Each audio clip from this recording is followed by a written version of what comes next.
नमस्कार। योजना हब आपके अपने चैनल में आपका स्वागत है, जहां हम नागरिक समझदारी और सरकारी योजनाओं के बारे में सब कुछ सीखते हैं। तो भाइयों और बहनों, हमारी सड़कें ये सिर्फ डामर और गाड़ियों से नहीं बनती। अरे नहीं, ये तो हमारे समुदायों का आईना होती हैं। और आज हम ये देखने वाले हैं कि कैसे हमारे समाज का स्वास्थ्य हमारी सड़कों पर होने वाली त्रासदियों से सीधे सीधे जुड़ा हुआ है। अब सोचिए जरा, कहाँ 19वीं सदी का कोई जर्मन समाजशास्त्री और कहाँ हमारे आज के ट्रैफिक का सिरदर्द। क्या कनेक्शन हो सकता है? सुनने में तो किसी कॉमेडी शो का सेटअप लगता है ना? लेकिन यकीन मानिए, इसका जवाब हमारी सड़कों को सुरक्षित बनाने की चाबी हो सकता है। चलिए आज इस गुत्थी को सुलझाते हैं।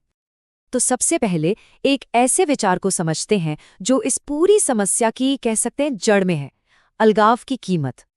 देखिए, 19वीं सदी में जर्मनी से एक भारी भरकम शब्द आया, गेमाइनशाफ्ट। अब टेंशन मत लीजिए, इसका कोई स्पेलिंग टेस्ट नहीं होने वाला। आसान भाषा में इसका मतलब है अपनापन, वो अदृश्य धागा जो एक समाज को बांधता है, हमारा आपसी भरोसा, एक दूसरे के लिए सम्मान। ये सिर्फ एक किताबी शब्द नहीं, बल्कि एक स्वस्थ समाज की, कह लीजिए, बुनियाद है। और सोचिए ये कितना शक्तिशाली है। जब ये अपनापन, ये सामुदायिक बंधन मजबूत होता है तो समाज आगे बढ़ता है। लेकिन जब ये धागा कमजोर पड़ता है तो समाज बिखरने लगता है, और बिखराव तो हम रोज अपनी सड़कों पर देखते ही हैं। तो ये तो हो गई बड़ी बड़ी बातें, पर क्या असल दुनिया में भी ऐसा होता है?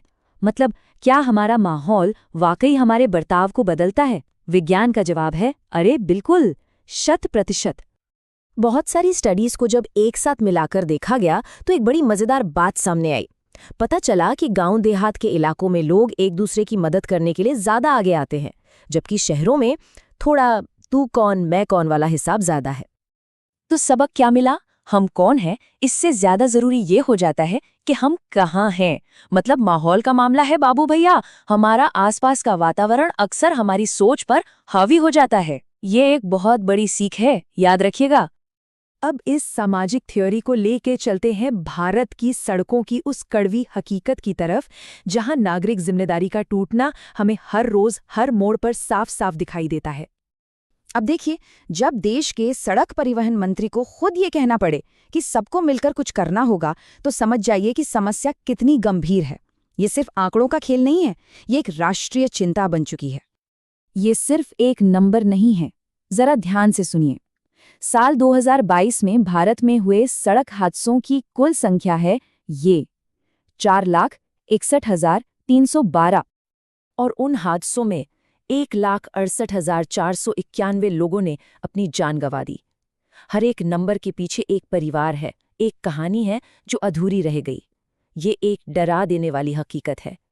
और इन मौतों का सबसे बड़ा कारण क्या था? कोई तकनीकी खराबी, कोई बड़ी वजह नहीं, तेज रफ्तारी। 71% से ज्यादा मौतें सिर्फ ओवर स्पीडिंग की वजह से हुई। मतलब हमें जल्दी है, पर कहाँ पहुंचने की? ये एक ऐसा सवाल है जो हम सबको खुद से पूछना चाहिए। और इस रफ्तार की रेस में सबसे ज्यादा कीमत कौन चुकाता है? ये चार्ट साफ साफ दिखाता है, हमारे दोपहिया वाहन चलाने वाले भाई बहन। ये आंकड़े सिर्फ संख्या नहीं है, ये उन आम लोगों की कहानियां हैं जो रोज इन सड़कों पर अपनी जिंदगी दांव पर लगाते हैं। तो सवाल यह है कि भाई, इस संकट से निपटने के लिए सरकार क्या कर रही है? चलिए उनकी जो आधिकारिक रणनीति है उस पर एक नजर डालते हैं। तो सरकार एक 4 सूत्रीय मतलब 4E की रणनीति पर काम कर रही है। ई से एजुकेशन, यानी भाई साहब नियम फॉलो करो। ई से इंजीनियरिंग, मतलब सड़कें और गाड़ियां बेहतर बनाओ।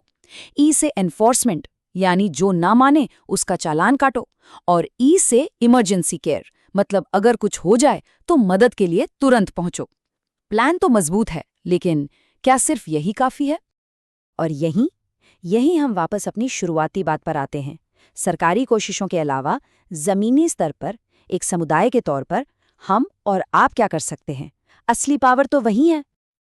असली जादू यहीं से शुरू होता है, जब लोग मिलकर अपने मोहल्ले, अपनी गली के लिए छोटे छोटे काम करते हैं। जैसे कोई कमेटी बनाना, बेकार पड़े जगह को खूबसूरत बनाना। ये छोटे छोटे कदम उसी के इम्यूनिटी, उसी अपनेपन को फिर से बनाते हैं। जब लोग अपने आसपास की जगह को बेहतर बनाने के लिए साथ आते हैं तो वो सिर्फ एक जगह नहीं बदलते, वे एक दूसरे के प्रति जिम्मेदारी की भावना को भी जगाते हैं। तो आगे का रास्ता क्या है? इन दोनों तरीकों को जोड़ना होगा, सरकार के बड़े प्रयास और समुदाय की अपनी अंदरूनी शक्ति। और यही इस पूरी चर्चा का सार है। सुरक्षित सड़कें सिर्फ अच्छे कानून और बेहतर इंजीनियरिंग से नहीं बनती, वो तब बनती हैं जब नागरिक एक दूसरे की परवाह करते हैं और ये मानते हैं कि सड़क पर चलने वाले हर इंसान की सुरक्षा हम सब की सामूहिक जिम्मेदारी है। तो आखिर में ये सवाल सोचने लायक है, एक सुरक्षित सड़क बनाने के लिए डामर और कंक्रीट जरूरी है या आपसी रिश्ते? जाहिर है हमें दोनों की जरूरत है, लेकिन शायद हमने बहुत लंबे समय तक सिर्फ डामर पर ध्यान दिया है और उन मानवीय रिश्तों को नज़रअंदाज कर दिया जो असल में हम सभी को सुरक्षित रखते हैं। सोचिएगा जरूर। अगर आपको ये जानकारी पसंद आई हो तो लाइक, शेयर, सब्सक्राइब करके हमें सपोर्ट करें और लेटेस्ट अपडेट पाने के लिए बेल आइकन दबाएं। अगर आप अपनी पसंद की किसी योजना पर वीडियो चाहते हैं तो हमें कमेंट सेक्शन में ज़रूर बताएं।